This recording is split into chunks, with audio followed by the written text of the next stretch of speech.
ازاي نوصل لأحسن نسخة من شخصيتنا؟ أولاً خلينا نتكلم يعني ايه شخصية. الشخصية يعني السلوك والأفعال والهوايات والحاجات اللي بتميز كل إنسان عن غيره، والشخصية دي بتختلف حسب الظروف والمواقف اللي احنا عدينا بيها ومرينا بيها في حياتنا. في عامل وراثي مهم جدا بيأثر على شخصياتنا، بس مش وراثة جينية، لا، وراثة سلوكية. يعني لو أنا مثلا والدي عصبي هطلع عصبية زيه، لو أنا أمي ست غيورة هطلع غيورة زيها. وده مش في الحاجات الوحشة بس، ده كمان في الحاجات الكويسة. لو أنا أهلي متدينين هبقى متدينة زيهم، لو أنا أهلي كرمة هكون كريمة زيهم. بس ده مش مقياس برضه، لأن في بعض الأحيان البني آدم بيتمرد على المحيط بتاعه. حسب نظرية فرويد قسم الشخصية إن كل إنسان جواه 3 حاجات ليها علاقة بتكوين الشخصية: الهو والأنا والأنا الأعلى.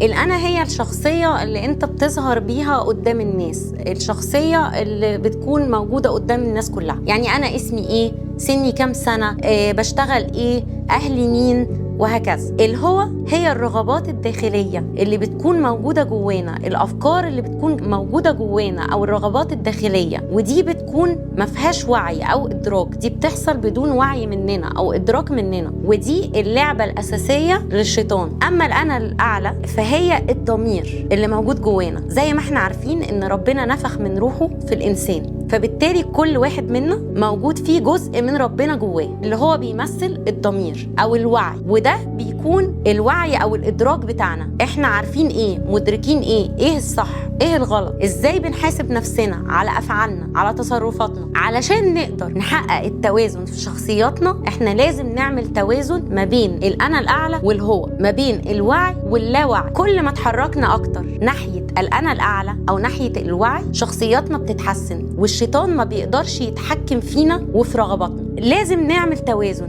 بحيث ان احنا نتحكم في رغباتنا الداخلية بس من غير ما نكبتها، لان الكبت بيولد الانفجار. نعرف ازاي نحقق رغباتنا دي بس بطريقة مشروعة وصح وما تغضبش ربنا، وفي نفس الوقت نستخدم الأنا الأعلى او الضمير او الوعي بتاعنا عشان نحاسب نفسنا، بس من غير برضو ما نوصل لجلد الذات، لان جلد الذات ده لما بيزيد عن حده بيؤدي لعدم الثقة.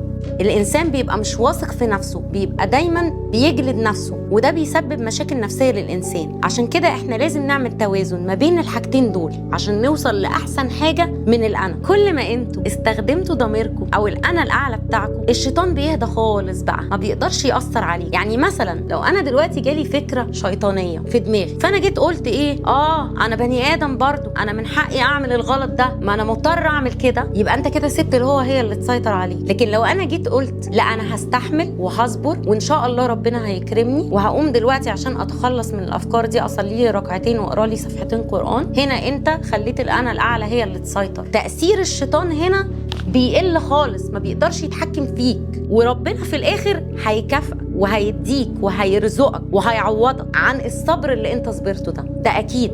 الموضوع ده مش موجود بس في ديننا، لا، ده موجود حتى من قبل ظهور الاديان، من الحضارات القديمه. القدماء المصريين كان عندهم فكره الميزان، في جزء من الميزان بيتحط ريشه وفي الجزء الثاني بيتحط قلوبنا. لو قلوبنا تقيله قوي ووزنت اكتر من الريشه وفيها حقد وغل وحاجات مش كويسه، هنا الانسان بيكون في مشكله كبيره. ولو قلوبنا اخف من الريشه ساعتها احنا كده نبقى وصلنا لاحسن حاجه من نفسنا. حاولوا ان انتوا دايما تحققوا التوازن ما بين الصح والغلط علشان تقدروا توصلوا لاحسن نسخه من شخصياتكم. ربنا ادى الانسان الاراده الحره في اختيار افعاله، لان ربنا بيحب ان الانسان يرجع له ويروح له ويلجأ له ويطلب المساعده منه بنفسه، حبا فيه، مش عشان هو خايف منه او عشان هو خايف من العقاب، لا، عشان هو بيحب ربنا، عشان هو عارف ان ربنا هو الوحيد اللي ممكن يساعده. الضمير هو الحاجة الوحيدة اللي هتحقق لكم احسن نسخة من شخصياتكم. كل ما نعلي